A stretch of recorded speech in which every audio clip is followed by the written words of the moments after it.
5. I need everybody to understand it's going to be so much pain along this journey. 4. What does sacrifice mean to you? 3. We would call a lot of things generation curses. 2. It took a little bit for everyone to warm back up to me. 1. And we're back. Episode 2. It's your boy, Mike B. And always, my buddy, my pal, my brother. Yeah, man. Neighborhood therapist, man. Y'all know what it is.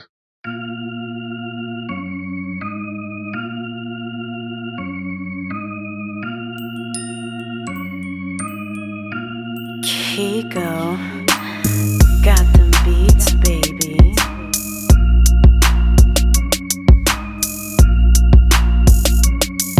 I need one shit. Advocate, hope.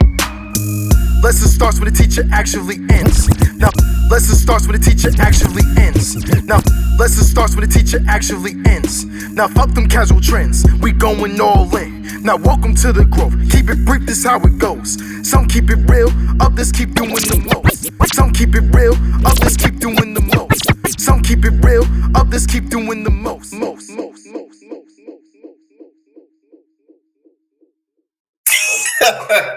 What's going on, bro? Man, ain't nothing to talk about, bro. I don't want to play this episode, man. I'm feeling type of way. Why you feel some type of way, bro? I always feel some type of way. I just don't say nothing.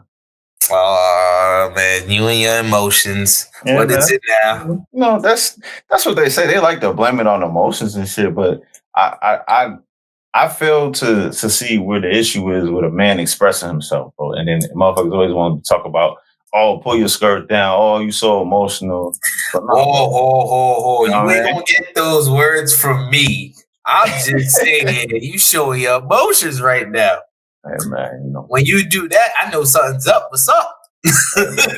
But before we get into that, man, I got to go into my little segment. Like I said, man, I got to keep with tradition. So, yo, Mike. Oh, God. Here we go. Real quick. Yo, Mike. Let me ask you a question, bro. How is it that you're able to, let's take the brother instance. How is it that you're able to trust the brotherhood and you leave your lady around them while, let's say, you go to the store or something like that? I want you to really think about that before you answer that, though. Yeah, I'm thinking about that. To leave your lady around a bunch of men, scavengers, vultures, and trust that nothing is going to happen. Well, tell the 2 coins. You got to think about it like this. 1, and the number 1 reason why is I trust my lady. And she ain't gonna cross those lines. That I ain't worried about ever. And 2, if they really my boys, they wouldn't dare try. They know better. You feel me? Okay. So like, if people are truly, they say your friends, like brothers, family, they ain't gonna never cross that line. But that's just me. That's just me. Look, you don't. What's the saying? You don't eat where you point blank. Period. That's a fact. I respect that. That's it. It's always quick, man. The Yo Mike segment is always quick. It's nothing too heavy. It's, thoughts over the years that I've always had that I just don't say nothing. I got you. I understand that. But if we're speaking about thoughts that I've always had and I don't say nothing. Here we go. So what we talking about now? Come on, man. So we always have these little fire sessions. They pop up. It's cute. But I think today just going to have to be a fire-ass episode because I'm going to start it up. And I'm just going to alley-oop it, bro. And you just going to have to slam dunk it, bro. Because I'm pretty sure you feel how I feel. It's just that you a little bit more mild-mannered when it comes to it. But believe it or not, I haven't really spoke on the shit. I think I know where you about to go with this. And totally agree. Fuck it. At this point, fuck it. Because it's something that has to be explained in this entirety, and we can't explain it for everybody, but for ourselves, like, this is it. We here with it. So, sacrifices and generational curses. All right, let's talk Now, about it. I can sit here and start flipping out and blacking out like they really want me to, but no, I'm going to try to do this the educated route. All right. What does sacrifice mean to you? Sacrifice. So, what sacrifice means to me basically is you're giving up something. The definition people would use. But when I think more so of sacrifice, it's giving up something that you want to do or something you want, to be more specific, for something else.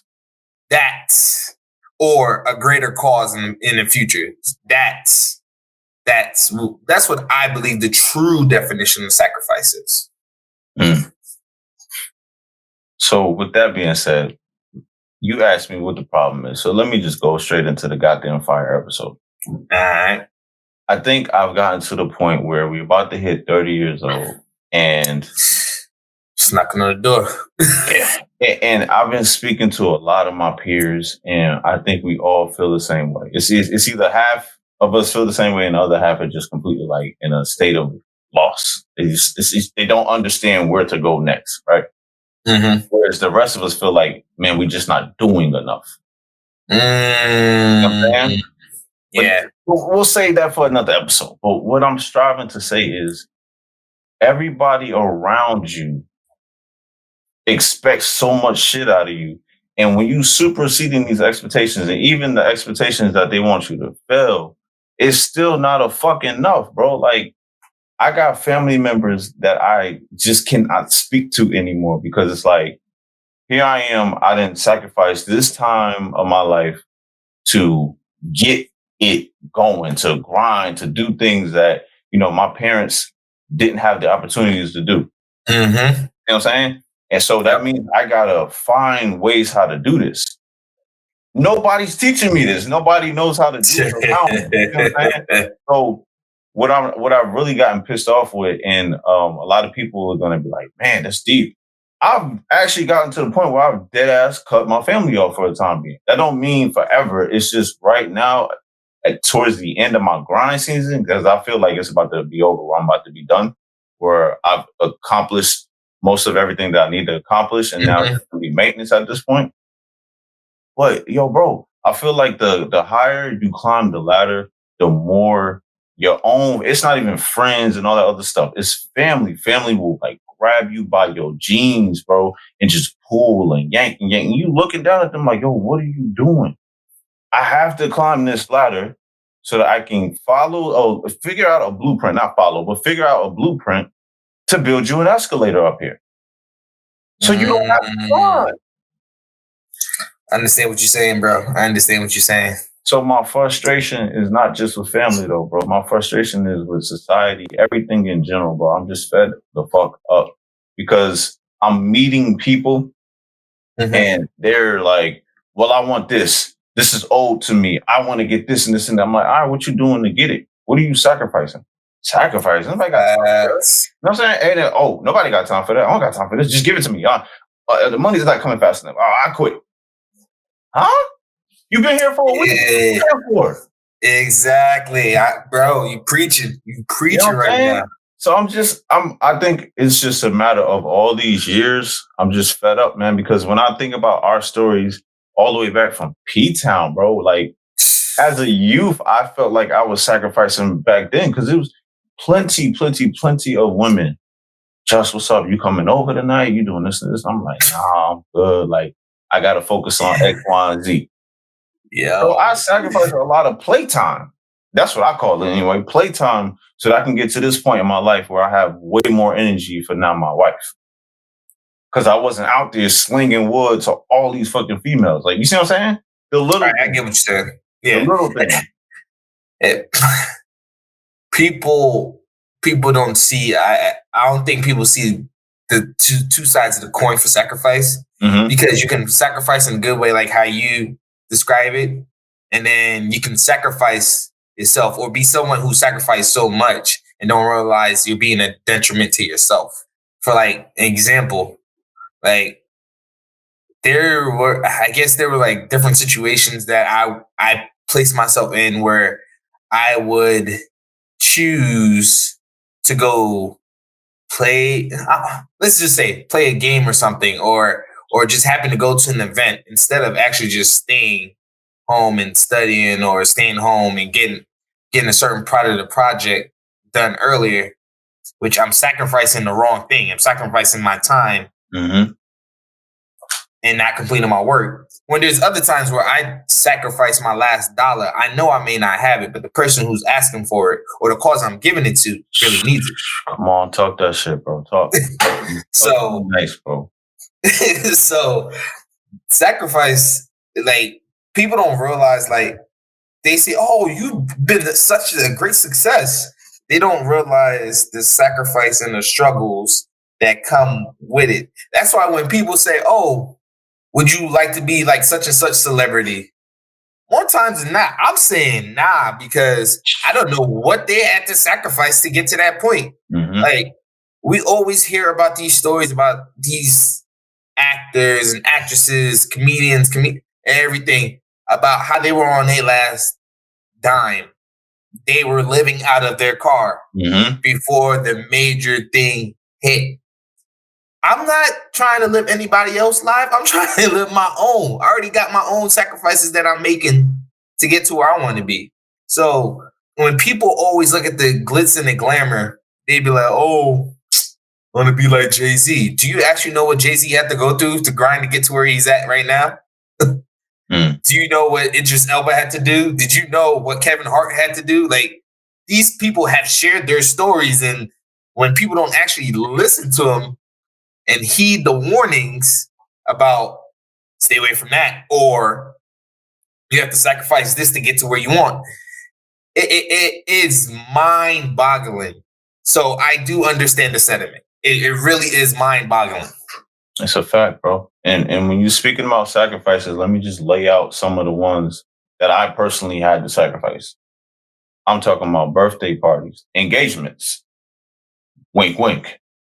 Facts. I missed a couple of funerals. Some funerals I didn't miss because that was, by law. I just had to. Yeah. I know. Nothing you can do about that. But what they don't tell you is, because I'm in Texas and the funeral is so sudden, I got to pay $1,000 to get home. We talking about $1,000 for somebody that was a college student that didn't have that type of bread. So I'm putting $1,000 on a credit card, something that I don't even want to use in the first place, but I got to get there, because if I don't go to the funeral, now everybody looking at me crazy, like, oh, wow. You know what I mean? How you not come to such and such funeral, bro? Like, that's wow. You know what I mean? Let's talk about that. You see what I'm saying? Let's also talk about how nobody sees the fact that, and again, I'm just speaking for myself, I'm out here dolo, bro. My whole life, everybody that I know, everybody that I've grown up with was in another place. So I came down here solo, dolo, rocking, doing my best, trying to figure this out. So anytime I'm in go mode and it's a pack of 3 or 4 homies that got a problem with me, what I'm doing, I'm standing 10 toes down, handling that dolo by myself. You see what I'm saying? And it get to a place where it's just like, damn, like, I had to catch myself from getting mad at my homies, because I'm like, damn, I wonder if they know what I'm going through. Do they even care? Because my squad still together. I'm out here though. But when I started to speak to y'all one by one, I realized that y'all was going through your own thing individually too. And it's y'all, we just don't say nothing. That's why I said, that's why it's so much pent up frustration to me, because I'm like, yo, how do I feel this way? And my brothers, I love them to death. We all feel the same goddamn same way, and we're not saying nothing. That's why I'm fed up. That's why I'm fed up. Like, I want to put it out there. So we got this podcast. We got this. I want everybody in the world that's listening to this to understand. Stop holding that shit in. Yes, we get it. You making sacrifices to get it. And even the people around you that's bullshit. Don't get me wrong, because I got some people around me that I feel like they want every goddamn thing handed to them. They don't know what sacrifice means. And when you try to show them what sacrifice is to get to a better place, they just don't care. They don't want to see it. And they want to take everything from you. Well, you got it. You can give me some. Don't be stingy. Like, fuck out of here. That's how I feel about it. I'm not being nice about this shit. This is how I feel about it. No, you're right though. Because like I can even remember, like I've sacrificed going away from college. I'm away from my family. One, I was always around my family. Two, I was on football scholarship, so I had to make that sacrifice to do what I need to do. All my friends and families back home, like the brotherhood, knew I was fine, but I ain't talk to you guys like that on a frequent like I should have. I was putting all my time and effort in school, football, and everything I need to do up there. So I completely understand. Like, we all went through our ish. Like, even when I came home and started reconnecting with everybody, it took a little bit for everyone to warm back up to me, which makes sense because I was gone for so long. I was gone for, let's say, over 6 years because the end of my high school career got even crazy. Mm-hmm. When I was doing everything, and I'm doing better of showing it to you guys because we talk about it more. We're getting to the point where we're like, yo, there's no point to hold secrets. It's like, yo, let's talk.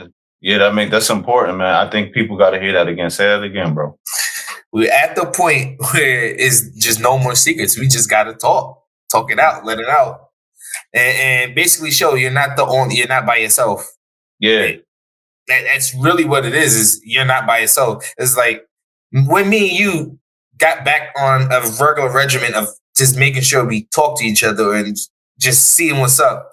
When we, me and you, we just, a phone call, it connects like this. Mm-hmm. I'll be like, yo, what up, bro? You'll be like, what up, Mike? Or you call me and you know something wrong. It's just that sacrifice of all that time before. It makes easy. I guess it made it easier for us to realize that we needed each other even more now than we did when we were younger. It's a fact. I respect that, man. I want you to elaborate on that. Tell me how you feel about generational curses in regards to sacrifice and striving to change your generational outlook and the history of things that you know to be true and toxic things in your family that you've seen and you're like, I don't want that for me. I don't want that for my kids. Like, talk to me about that. So, all right, I'm just focused on the generational curses part. Mm-hmm. We've always heard that through and through ever since you're young. Oh, generational curse this, generational curse that with certain stuff, especially if you're in church. But I wonder if people actually know the true understanding of that definition, because even me just doing my little research here and there, I came to another understanding about generational curses. We would call a lot of things generational curses, but I found the new word for it: generational consequences. Talk to me. It was from a pastor, right? And the way he laid it out is that, let's say, in the Bible, God always talks about your generations, right? Mm-hmm. And people would then go and question, right? Let's say, let's just take general curses as what people know it as. It's a curse that's passed down from generation to generation. Yep. If God really, really, really loves you, why would he pass down a curse on your family? And when the pastor said that, it got me thinking. I was like, yo, matter of fact, he probably right. Because just from my Christian upbringing, this is just for me. One, the Lord will never give you more than you can bear. That's one of the ones that people hear. God is love. That's another one that everybody hear, right? So if God loves you, why is he putting you through all this bad things, right? But the other thing is, he'll never give you more than you can bear, right? So now, with him speaking on the consequence, he starts saying that just because your father did a sin, and let's say it could be a very bad thing, like let's just say very promiscuous, right? Mm-hmm. Sexual and all that good stuff, sex left and right. His son doesn't necessarily has to be promiscuous. It's there. The chance of him doing it is there, but the choice is on him. So instead of it actually being a curse, it's a choice. When you change it to making it a choice, which consequence do you want? Do you want the same general consequence that your father went through with all these different women and continue to pass down the behavior?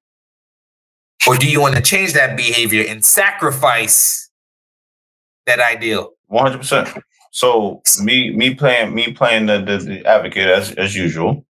Yeah. What would you say to the upbringing that we have in the hood about, all right, if you a hoe in the streets? I'm talking about dudes. Dudes, if you hoes in the streets and you have daughters, she gonna get dragged when she, as she get older.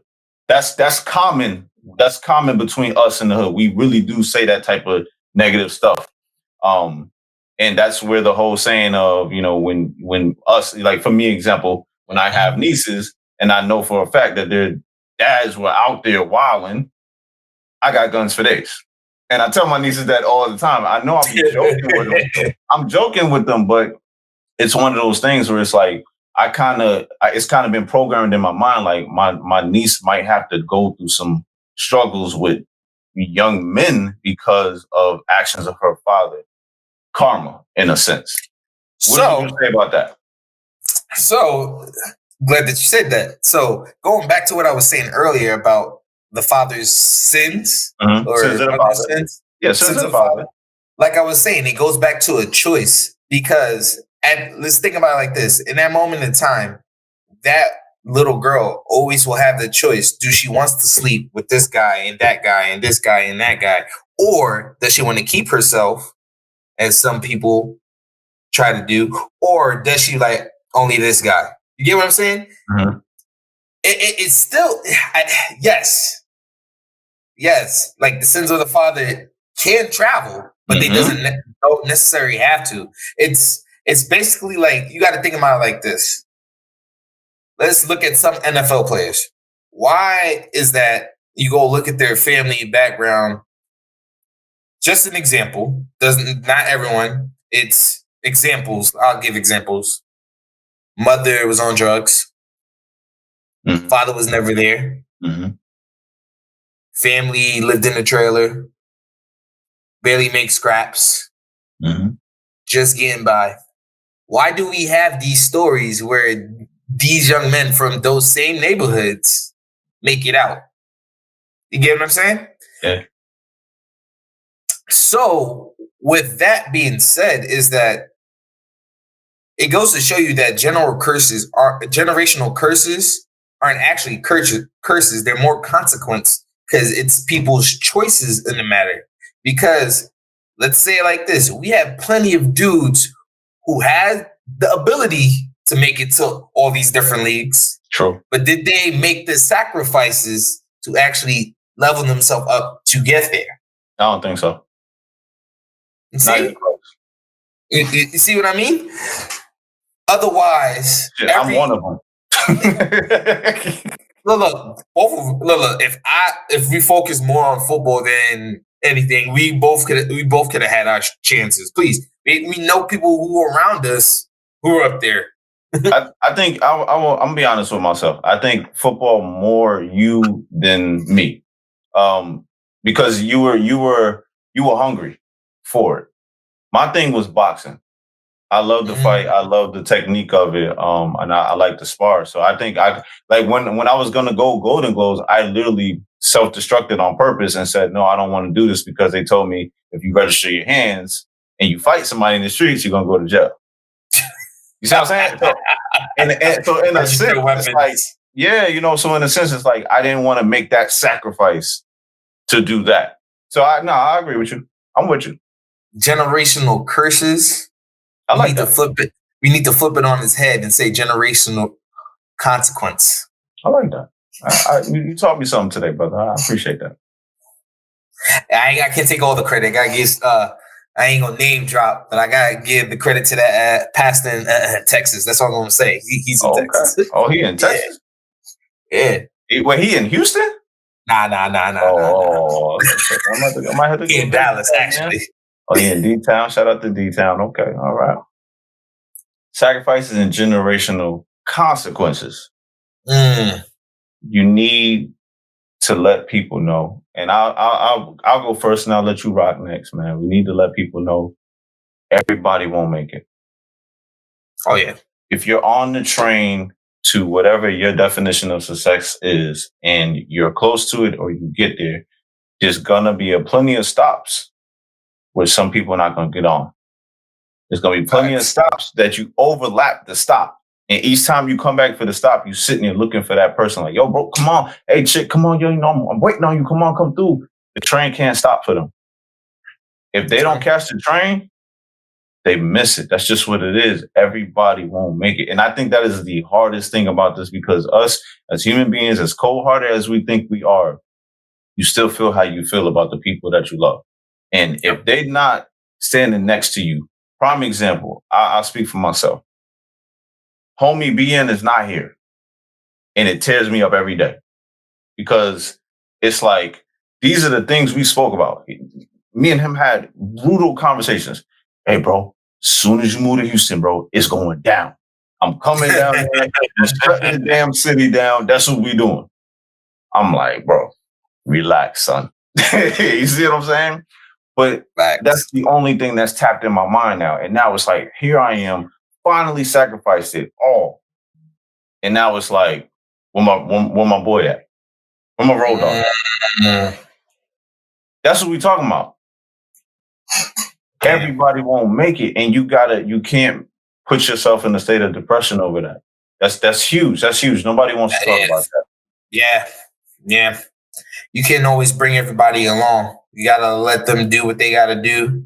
It's up to them. It's in their timing if they want to catch the train or just be left behind. Mm-hmm. Which takes me to my next point. I need everybody to understand it's going to be so much pain along this journey.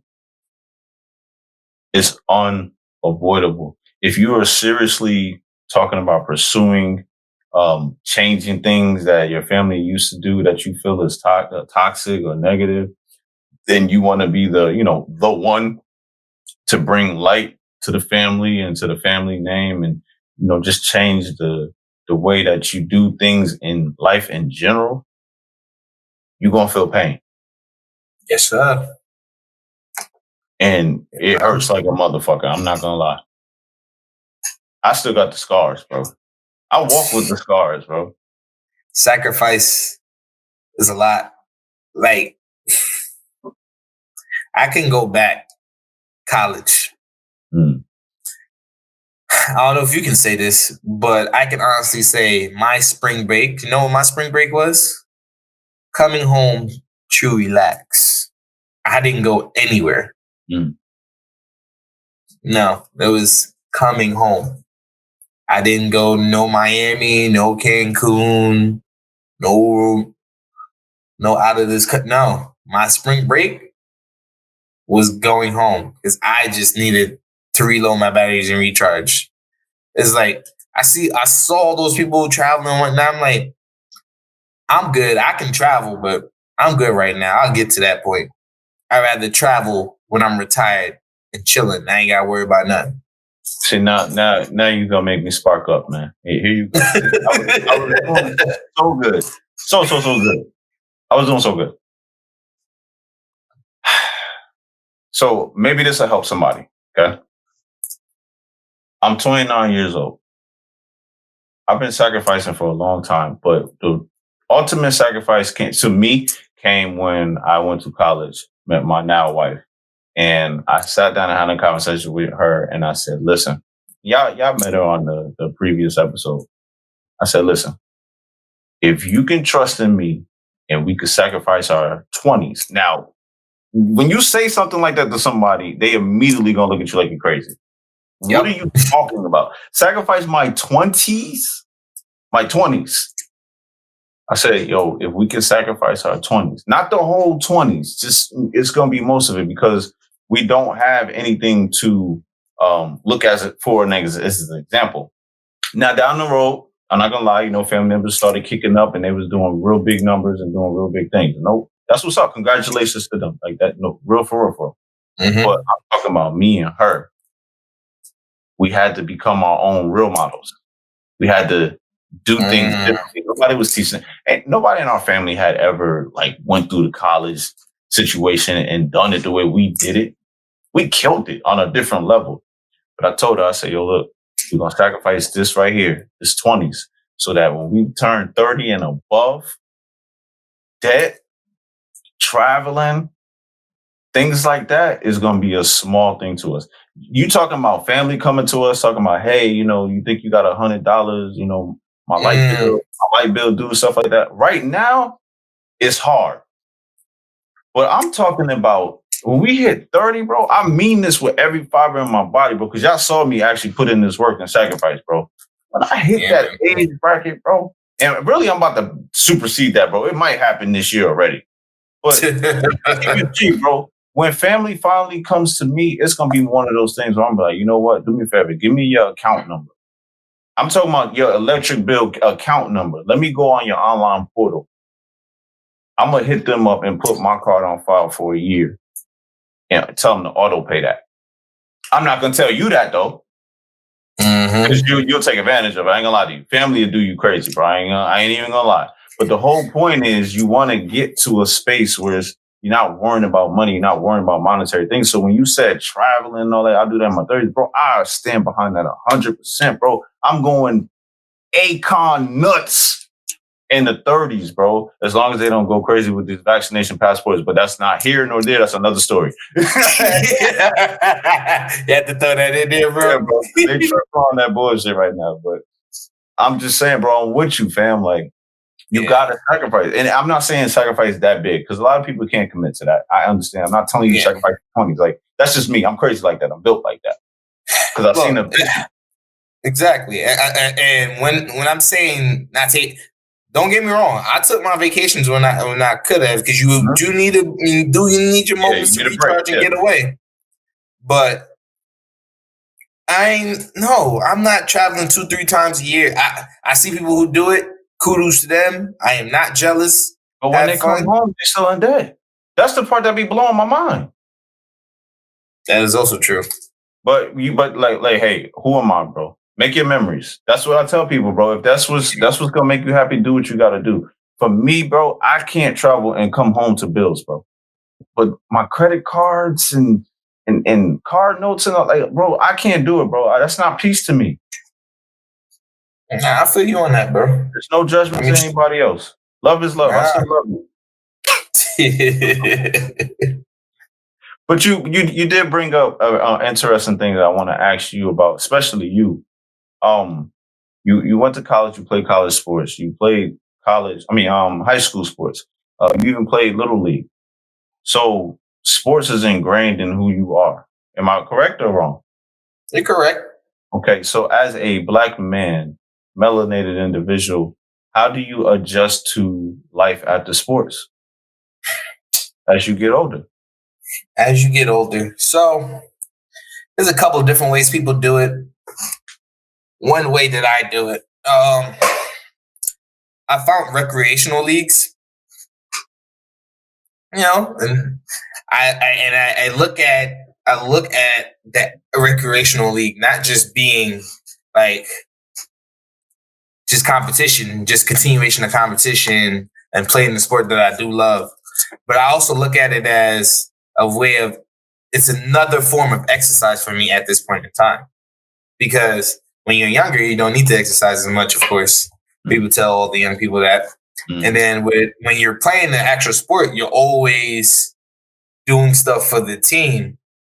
So I look at recreational sports as a way to push me to keep myself in shape, and not let myself get crazy. Because I look, it runs in my family, especially on my mama's side. I can tell you, there's some people on my mama's side is, I'm not trying to get like that. I'm sorry. I'm trying to be healthy. I'm not trying to die from any crazy things. That's why I sacrificed all that. Like I pay the money to play in these recreational leagues. to have to play the sport. I will sacrifice. Yeah, recreation. So you pay like an annual stipend type of deal. It's you can say like a stipend, but it's not like annual. It's like per league. So let's say if the league lasts for 3 months, what is that? About 8 games, 8 regular season games, depending on how many teams people run their leagues, and then you get. Some leagues, they guarantee everyone making the playoffs. Other leagues, you have to qualify for the playoffs. More times than that, my team is always in the playoffs, regardless. Here you go. What? Look, I'm just saying. So what is the end goal of you playing these recreational leagues? Because it's not like you're going to go to the NFL, right? No. See, and that's the other thing when you play against certain teams in these flag football leagues, these tournaments and everything. This is what people do. They breathe, eat, sleep flag football. Go to these tournaments nationwide. There's even tournaments internationally now. Most people don't even realize that, how big like some of these recreational sports go. And people, that's what they do for a living. Like they have their own business or side hustle that they make a little bit of dough, or they have this job that has very flexible hours and they play flag football. But do you get paid for that? I don't know if these individuals get paid for it, but when they win if you win a championship, some of these leagues have cash prizes. Other these leagues waive the league fee for the next season or so. Get trophies and everything, bro. It's basically little league for adults. So for me asking life after sports for men, it's to me what I'm hearing is men don't ever want to give it up, which is why they continue to watch Sports Center, which is why ESPN continues to be prevalent. Yep. Like, okay. I guess that's just something us as men we have to kind of look in the mirror about. Yeah, definitely. And like, I know I can go overboard with sports at times. My sister has told me, my fiance has told me, but sports has been a big part of my life. Why should I give it up unless I'm ready to? That's fair. I mean, it makes you happy, right? Correct? Yeah, and that's the other thing. I'm sacrificing doing other things that, one, I'm not as stressed. I'm living life. I may get banged up or hurt now and then. That comes with the sport. That's football. But I don't get down on it. It's just like I keep it pushing. Now, the only downfall about playing these recreational sports, you don't have the top of the top doctors and whatnot like you did when you played football. Better have that Blue Cross Blue Shield, that Aetna. Right, and if you don't have insurance, it is a mother. Like, like sometimes I actually honestly think this way when I play recreational sports, and I have a real outlook on it because I'm doing it for fun. It's not like I'm getting paid to do this. If I have a major injury, right, a major injury at this point now, because we're about to be 30, I'm done. I'm not rehabbing to come back and play. I'll rehab to come back to have a normal life and pick up football when I want to, instead of having to play in the league or play basketball or run around when I have kids. No, if I have a major injury, I will completely stop. I'm not going to do it to myself. Like, I've had one major injury before, and that was with my shoulder. But I was still in my 20s. That's true. At that point in time. So I was like, I can recover and come back. It's not going to kill me. It's true. I did come back.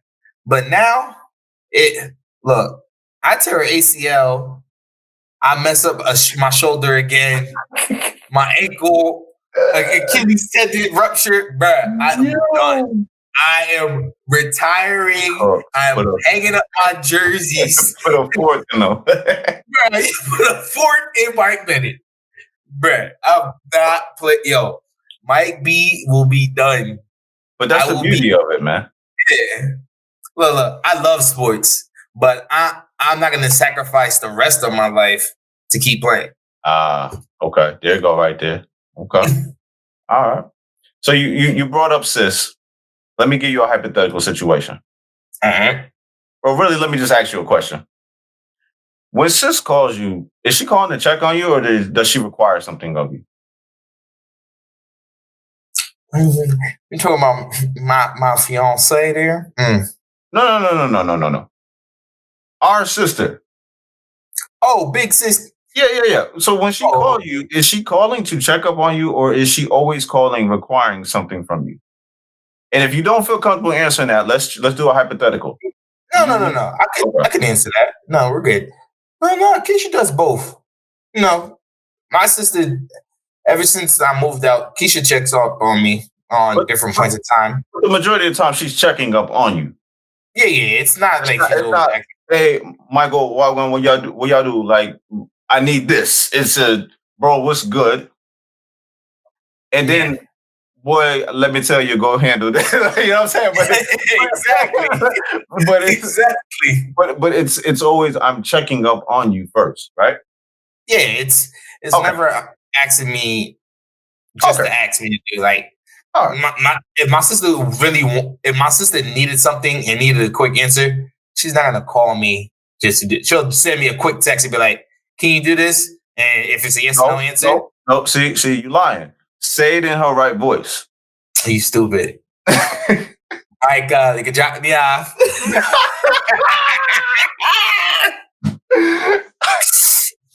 But no. Basically, that's what the text would say, and it'd be like, "Oh, I can't, sis," or "Yeah, I can." What time? Whatever. It's me and my sister. She calls and checks on me. I call and check on her. I call and check on my brothers when I can, even though I don't talk to them as frequently as I do Keisha. But I still call and check up on them. Okay. I want to know what's up, make sure they're good. I don't call them just because I need something. Okay. So I want you to remember that. It's a reason I'm asking this. Okay. Hypothetically, if Big Sis only called you when she needed something, how would you feel after all of these years? Be honest. I'd feel hurt more times than not. If my sister only calls me to get something from me, I'd be like, all right, like, really, sis? Like, because most people who know me, if it comes to something very dire, not even something very dire, if my sister needs it and I can get it, more times than not, I will get it. But I don't always have to do that because my sister has a way of handling stuff like that. My sister don't look for handing me outs either. She does what she has to do. No. This ain't even about Big Sis. It's just a hypothetical. Oh, yeah, I use sis because that was the closest thing I could think of at the moment, right? No, what I'm getting at is I want you to understand that so what you just told me, right, is a real life world for you. Your sister checks up on you.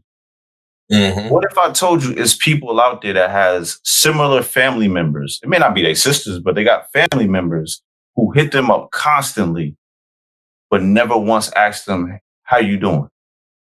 It's always, hey, you got $15? You think you can give me a ride to such and such? I have those members. You ain't gotta worry about that. No. We gotta worry about it because I want to ask you a question for the listeners, bro. Because there are many people that are dealing with family members and people like this in their lives.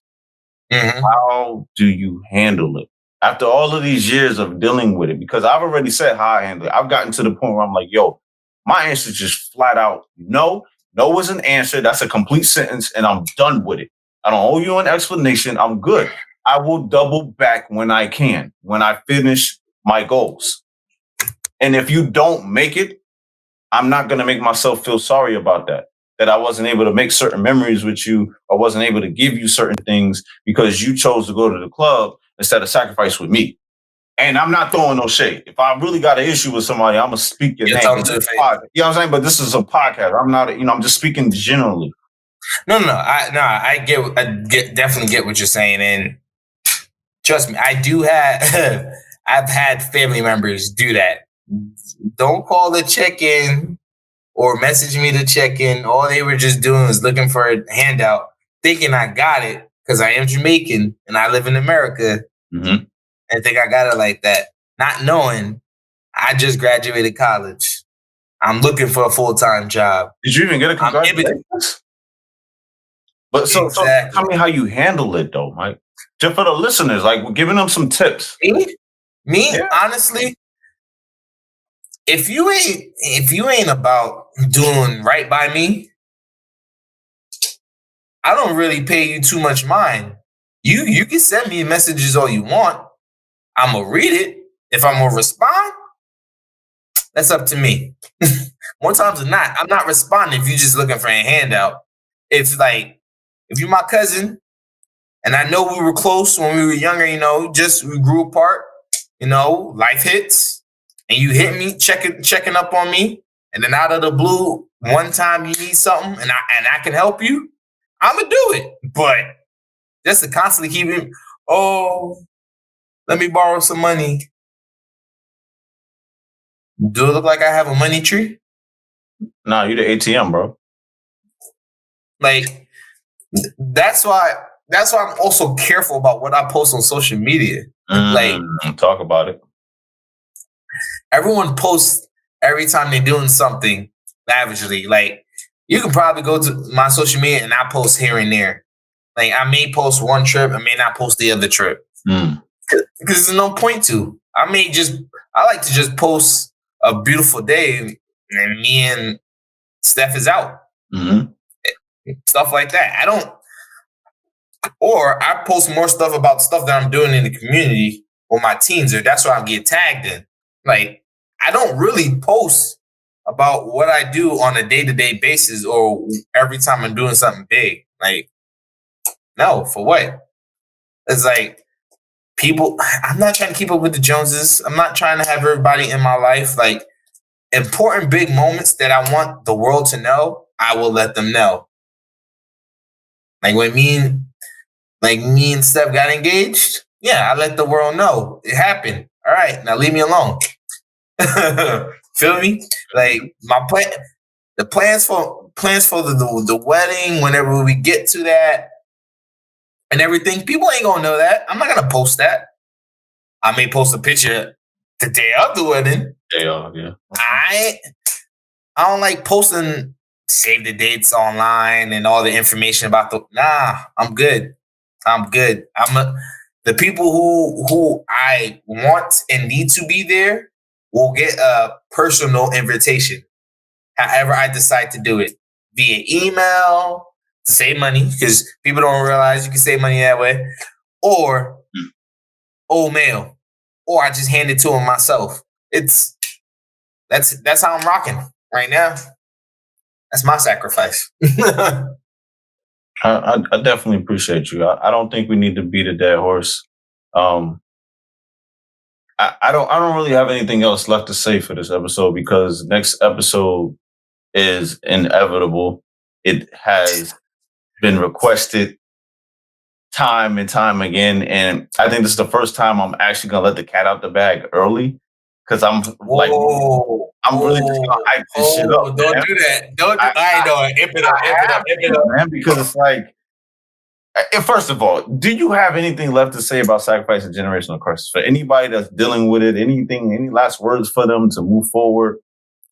Change your thinking of a generational curse. Start to call it generational consequence. Because it's a trait that your family continue to do over and over. Are you the one willing to make the sacrifice to break it? Okay. That's it. There's no way in the world I'm going to be able to type what Mike B just said.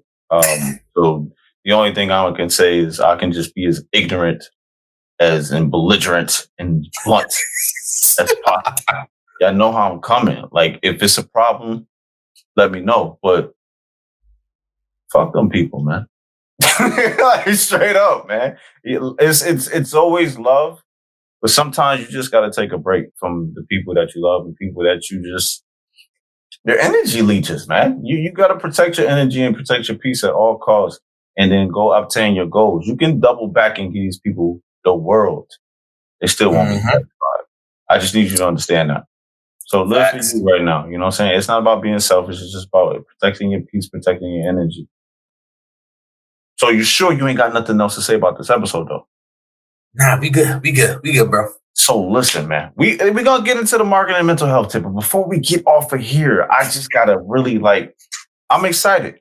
So we found our referee, but with us finding our referee, we kind of turned it into a damn WWF 1997 Hell in a Cell type of match, bro. Cage match. Yeah, man, it was supposed to be me and you talking about religion and spirituality. And we were supposed to have a referee, a neutral party that was going to chime in when they needed to, back out. Chime in when they needed to, and back out. Man, we kind of messed up, bro, because the guest that we brought on is... Don't let that cat out the bag yet. Man. Don't let the cat out the bag yet. I'm excited. I'm excited. I am excited for next week. Like it's gonna be different, bro. I'm not gonna lie to you. Like I have a lot of clients that are into that realm, that type of spirituality that this guest is into. And they tell me all the time, hey, we can feel you can feel it coming off of you. You know, you got a lot of ancestors around you and they protect you and they're strong. And I do know what they're talking about because I see them.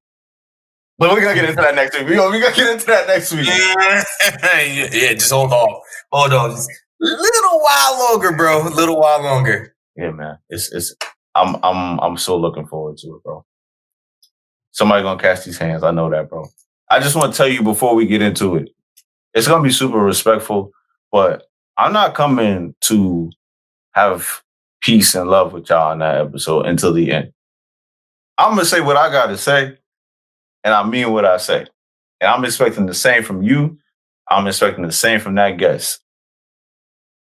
Because it's time. Nobody really wants to have this conversation about religion and spirituality in the melanated community. Everybody wants to dibble and dabble about it. They say, oh, stay away from that in politics. No. We welcome the smoke. Got to talk about it.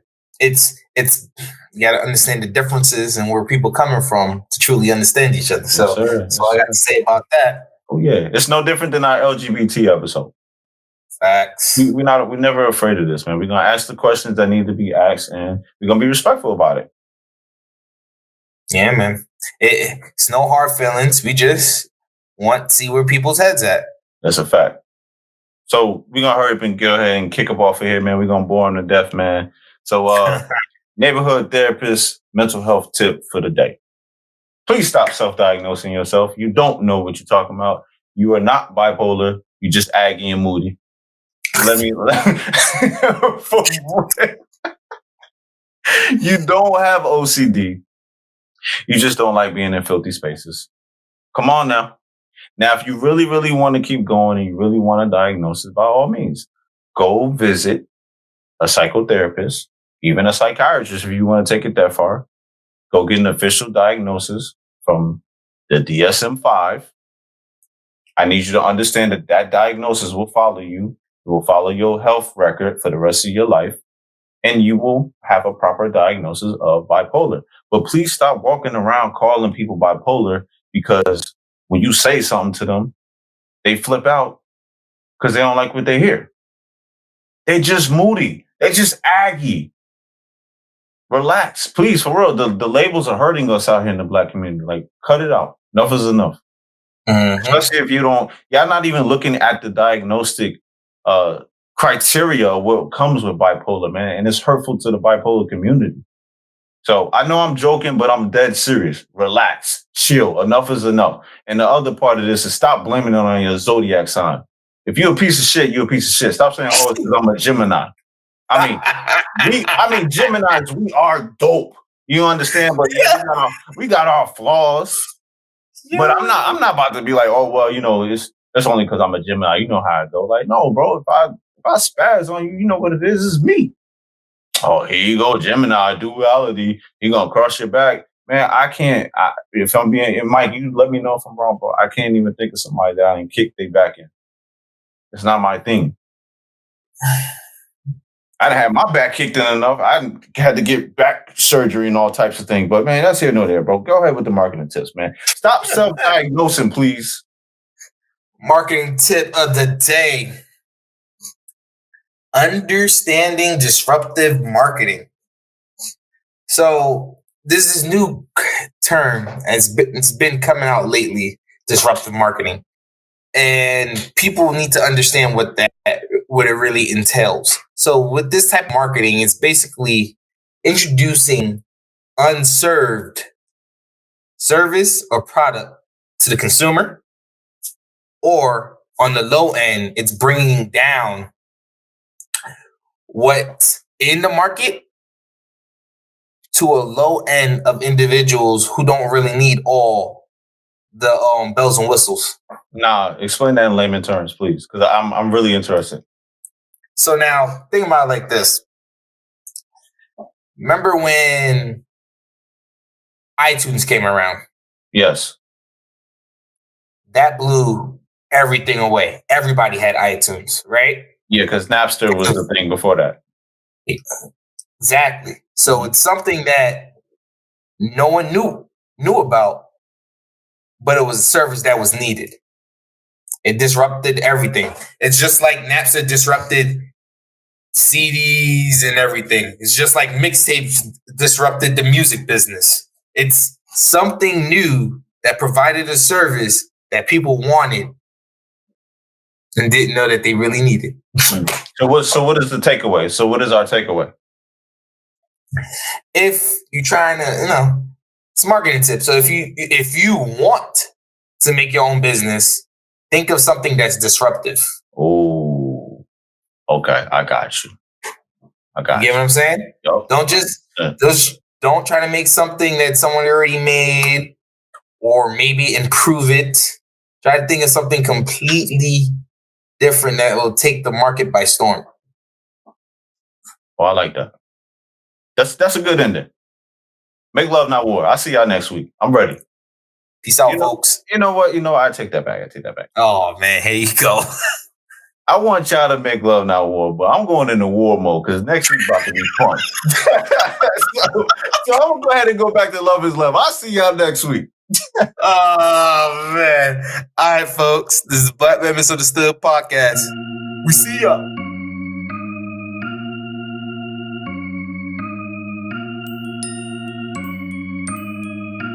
Kiko.